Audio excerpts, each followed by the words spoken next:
December 28th, 2024, and this video is called Fukushima Keeps Getting Kicked Down the Road. Okay, Fukushima is like a can that they're just kicking down the road. Talk about job security. I mean, this is going to be going on. Employment to clean that place up will probably go on until the end of history. So there is that going for them. Now, this article is stating that they found these pieces of uranium and the fuel rod castings melded together. They're like an amalgam that they found. They finally got a little piece out. Now, this little piece came from reactor 2, so they've been analyzing this sample. Okay, so according to the agency, this is europium and americium. So they are produced by the fission reaction of uranium. Okay, the debris is 9 millimeters by 7 millimeters. It weighs not even 1 gram. So it's got a rough texture, reddish brown, with some black and glossy areas. That's it right there. Now, on December 22nd, TEPCO said that it would conduct additional retrieval of the melted fuel debris from Unit 2 reactor next spring. As with the first removal of the sample, there's a fishing rod-shaped device is going to be used. They state that the retrieval procedure using a robotic arm that was initially scheduled for the first fiscal year has been postponed to the latter half of fiscal year 2025. They're going to be kicking this can down the road forever, and I think that they pulled the wool over our eyes. Now, this is coming from Japan, considered by experts to be the most disaster prepared and the most globally technologically advanced society in the world. And they can't figure this out. They will not figure this out. Nobody in the world knows what to do over there. So they're just faking it. It's a big fake out. But check this out. I asked this ex-AI guy, I asked about how many times that this was postponed. This is going on the 5th postponement. The first one started in 2021, where it was postponed due to the ongoing development of the robotic arm. They're developing it. Then in 2022, there were further delays announced due to the technical issues with the robotic arm. Then in 2023, it was postponed for the third time because of lack of precision on the arm's movement.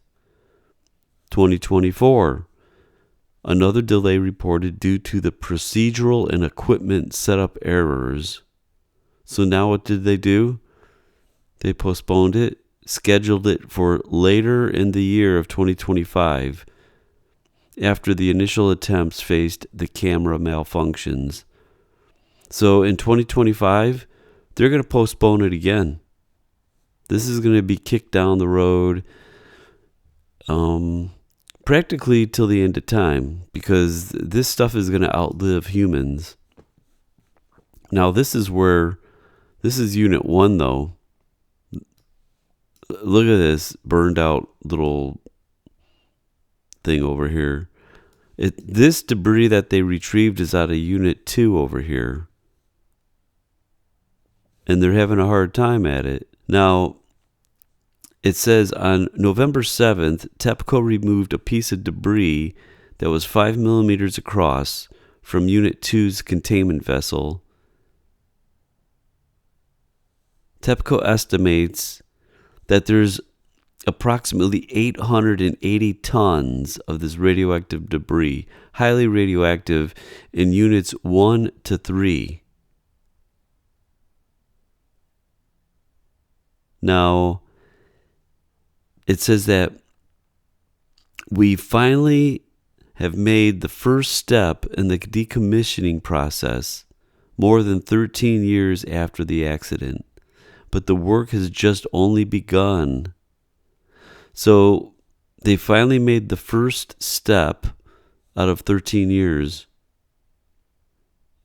And I'd be curious to ask, how many steps do you guys have? Because if one step is 13 years, just proves my point that this is going to take forever. They're going to kick the can down forever, and everybody's going to forget about it. Yet it's going to poison the earth. Now, this is what's crazy. I asked how much money has been spent so far for cleanups. It states that in 2016, that maybe it's for cleanup and compensation, it was $180 billion. But it says by 2024, this Board of Audit of Japan, they've reported that about $82 billion has been spent already dealing with the disaster. But they're projecting that it could cost, over time, between $470 billion to $660 billion. That's like over $500 billion to clean up one nuclear meltdown. And they're not saying what the timeline is that they will spend this money. So, yeah, they're just going to kick the can, and it's going to be a very expensive can. But this is just a report for posterity purposes, coming to the close of 2014, and I guess we'll see in the future what it's going to cost financially. What really kills me, though, that nobody is even thinking about the health effects that this is gouging into the human genome. They're concerned about what the financial cost is going to be. We're not even thinking about the health costs that this will, wreak havoc on the human population. Especially ground zero is Japan. So until we get the data, it's just going to be the biggest cover-up in human history, which doesn't surprise me considering that it's the largest ongoing industrial accident in human history.